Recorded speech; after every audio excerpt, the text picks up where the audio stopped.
Olá, meus irmãos, meus amigos, sejam bem-vindos para mais um período aqui de oração e leitura da Palavra de Deus. Estamos completando hoje o quarto dia da nossa semana de oração. Nós estamos focados durante essa semana de estar vindo aqui nessa plataforma do YouTube para compartilhar com você uma oração e uma palavra para que você seja abençoado no decorrer do seu dia. Relembrando aqui o que nós já falamos aqui durante essa semana, nós iniciamos aqui a nossa semana de oração falando algumas coisas bastante importantes.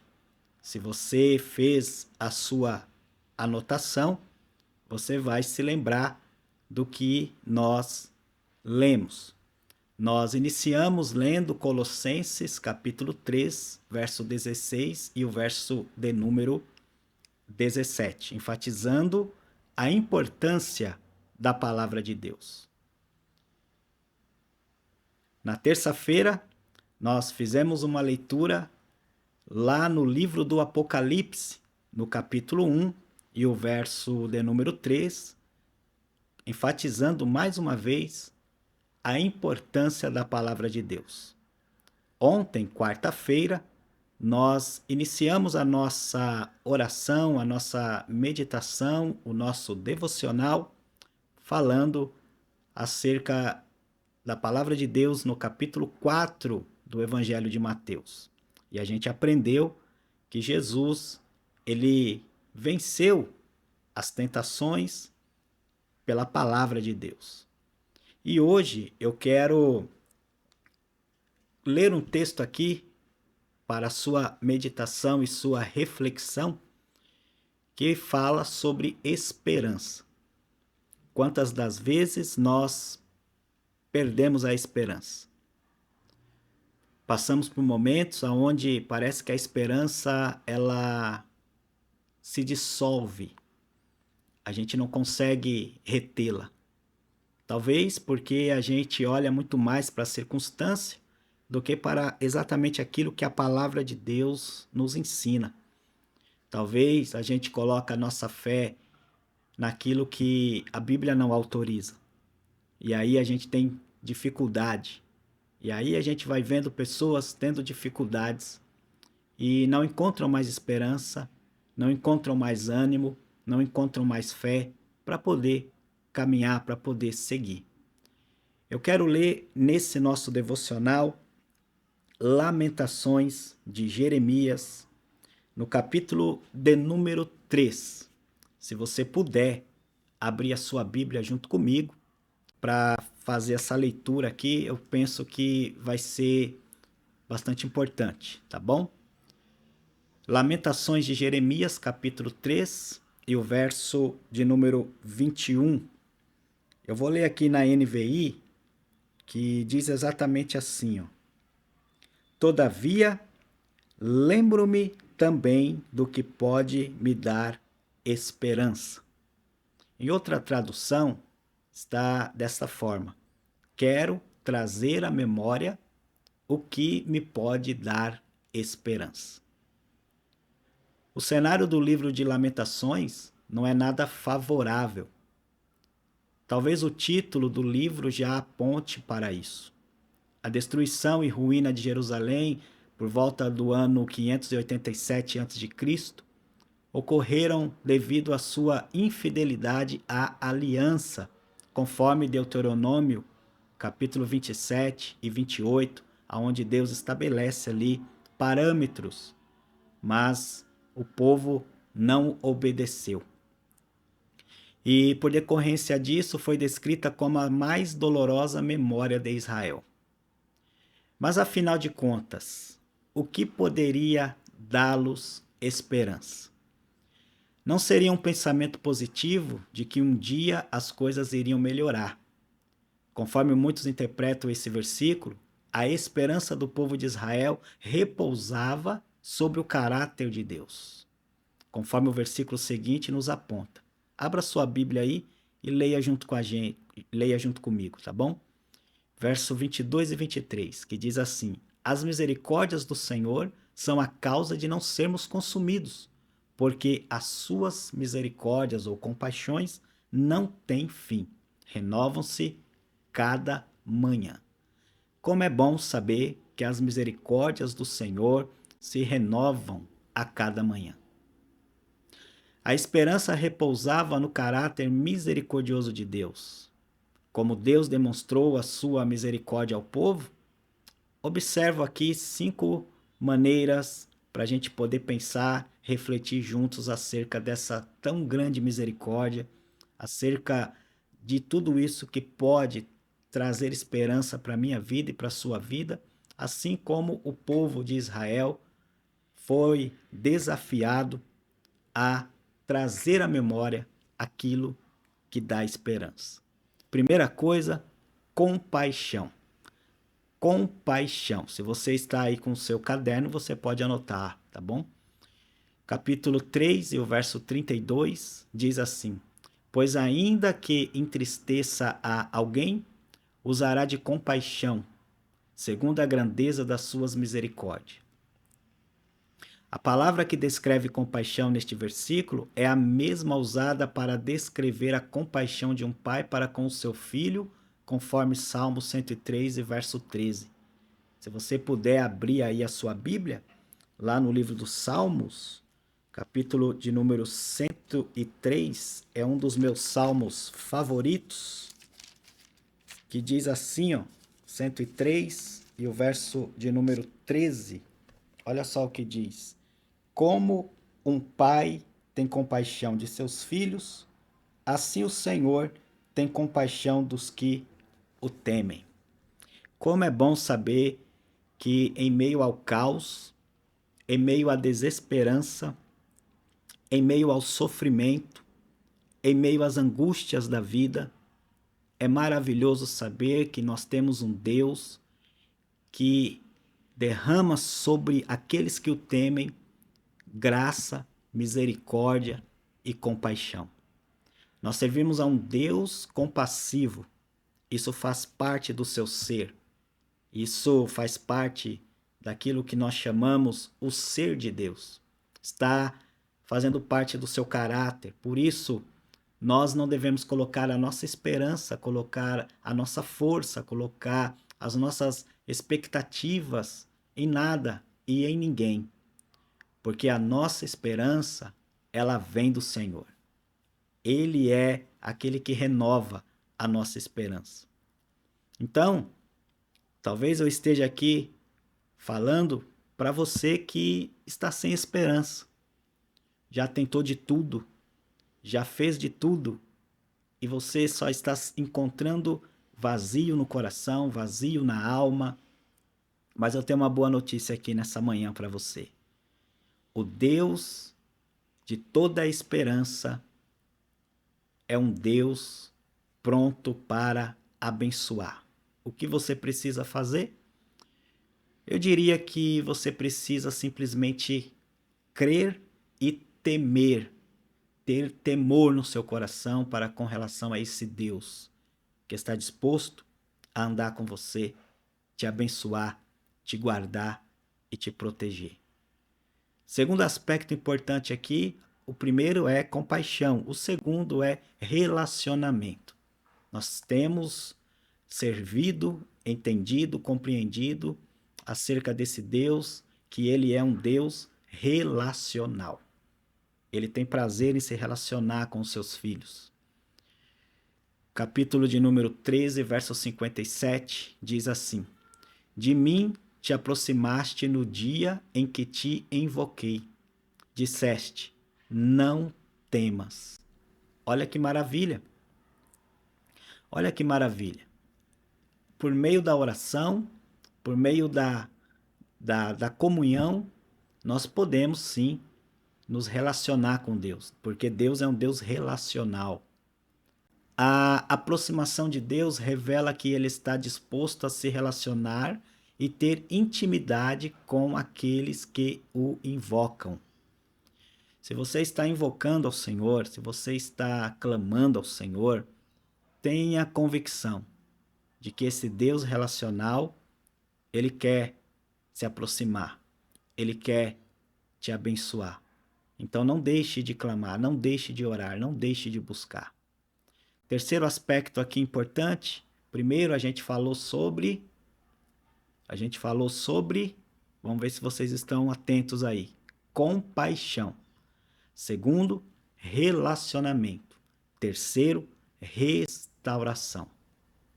Capítulo 3 e o verso 33 diz assim: porque não aflige, nem entristece de bom grado os filhos dos homens.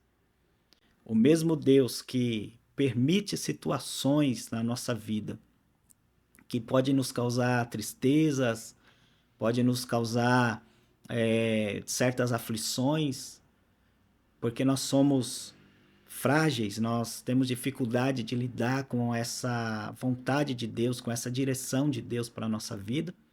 Nós não sabemos esperar o tempo de Deus e a gente passa então por várias situações.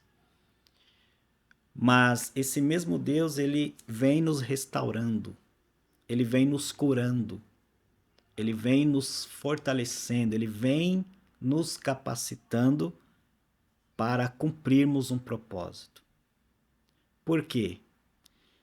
Porque havia um propósito para aquilo que o povo estava enfrentando a sua restauração. Havia um propósito. Nada estava acontecendo por acaso. Nada estava acontecendo por acontecer. Deus sempre esteve, está e sempre estará atento a tudo que está acontecendo nesse mundo. Quarto aspecto importante aqui que eu observo é o perdão. Dentro daquela realidade que o povo estava vivendo, estava enfrentando aquele cenário de desesperança, um cenário caótico, um cenário difícil. Deus, ele abre portas. E uma das portas que eu vejo Deus abrindo aqui é a porta do perdão. Porque naquele cenário, a esperança que os dirigia repousava na certeza de que o Deus que pune é também o Deus que perdoa, restabelece e resgata. E o Deus que pune aqui não é no sentido de que Deus é um Deus tirano, mas é no sentido de que enquanto o homem não entender, não compreender e não obedecer a Deus, ele vai viver uma vida vazia, uma vida longe, uma vida afastada da presença desse Deus relacional. E Deus então permite situações para que as pessoas se despertem para esse grande amor. Então esse mesmo Deus que traz juízo, que confronta, é o mesmo Deus que perdoa, que restaura, que redime, que resgata. Por que isso? Porque ele é um Deus relacional, ele quer se relacionar. E em último lugar aqui, que eu vejo também nesse texto, é que não estar indiferente. Não estar indiferente. Olha o que o texto diz no versículo 3, 34 ao 36. Pisar debaixo dos pés a todos os presos da terra, perverter o direito do homem perante o Altíssimo, subverter ao homem no seu pleito, não o veria o Senhor? Deus não está indiferente. Deus não está à parte daquilo que acontece aqui na terra. Deus não está longe daquilo que está acontecendo com você, comigo, com todos nós. Deus é o Senhor de toda a terra. Deus é um Deus presente. Deus é um Deus que conhece todas as coisas. Ele está perto. O mesmo Deus que Isaías mostra e ensina para nós através das suas palavras, esse mesmo Deus que está habitando num alto e sublime trono, que está sobre o globo da terra, ao mesmo tempo, ele também está habitando com o contrito e quebrantado. Aquele que está arrependido, que está contrito, quebrantado, voltando-se para Deus, Deus é poderoso para habitar também nesse indivíduo por meio do seu espírito. Então, de forma alguma ele está longe, de forma alguma ele está distante. Pelo contrário, o Senhor está perto de todos aqueles que o invocam e o invocam de verdade. O Senhor não estava indiferente com aquela questão, com a situação do povo de Israel. Graças a Deus por se inclinar aos miseráveis diante de situações deploráveis, suas misericórdias, ou a sua misericórdia, melhor dizendo, é a nossa esperança. Então, o que eu diria para você no dia de hoje, de quinta-feira, nesse dia de quinta-feira abençoado que o Senhor preparou para nós? Traga à sua memória aquilo que pode te dar esperança. Começa a olhar para esse Deus segundo as Escrituras e a enxergar nesse Deus os seus atributos, o seu caráter intacto, que independente daquilo que acontece comigo, daquilo que acontece com você, daquilo que está acontecendo no mundo, não muda em nada o caráter desse Deus que nós servimos. E quando a gente estuda a palavra de Deus, a gente vai ver que o Senhor, ele é imutável, ele não muda. Tiago diz que nele não há sombra e nem mudança de variação. Ele não muda de humor, como eu e você fazemos todos os dias. Então traga à sua memória aquilo que te dá esperança. Leia sua palavra. Busque texto nas Escrituras que vão encher a sua mente, encher o seu coração de esperança, de sonhos, de direção, de fortalecimento. Amém? Feche os seus olhos aí onde você estiver e ore junto comigo nesse momento. Vamos orar para que o Senhor renove a nossa força, renove a nossa esperança, que possamos trazer à nossa memória aquilo que nos dá esperança. Olhando para toda a história, daquilo que Deus fez, aquilo que Deus está fazendo e aquilo que Deus irá fazer. Senhor, obrigado por essa manhã, pela oportunidade que o Senhor nos concede de poder trazer à memória aquilo que nos dá esperança. E nós iniciamos aqui o nosso dia, cumprindo aqui, Pai, esse propósito de poder orar, de ler uma porção da palavra do Senhor, de separar um tempo para fazer esse devocional. E eu quero aqui, Pai, pedir não só por mim, mas por esse meu irmão, por essa minha irmã, que tem dedicado tempo para orar, para buscar ao Senhor, que está aqui, Senhor, desde segunda-feira junto comigo, orando, intercedendo. E essa pessoa também que está tendo acesso a esse vídeo nesse momento, Pai, que o Senhor os abençoe, que o Senhor os guarde, que o Senhor os livre do mal e que possamos trazer à memória aquilo que nos dá esperança em meio ao caos, em meio à dor, em meio ao sofrimento, em meio às alegrias, em meio às prosperidades, mas também em meio às circunstâncias difíceis da nossa vida. Que possamos trazer à memória aquilo que nos dá esperança. Queremos então, nesse sentido, encher a nossa mente das palavras do Senhor, encher o nosso coração de vida, de devoção, e isso tudo traz esperança. Que seja assim na minha vida e na vida desse meu irmão, dessa minha irmã, em o nome do Senhor Jesus. Amém. Amém, meu irmão.